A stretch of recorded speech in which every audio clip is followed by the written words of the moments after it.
Yusuf alayhi salam alikuwa kijana, yuko kwenye nyumba ya waziri, ndani ya nyumba, haogopei kwamba watu watamtuhumu, manake aishi ndani.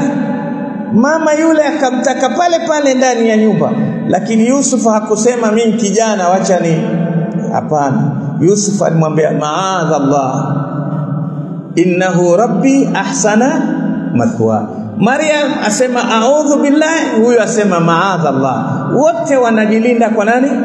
Kwa Allah. Ni kuonyesha kwamba huu ni uongo unaopakaziwa na makafiri kuwapoteza vijana, kwamba adolescent age is a part of murder.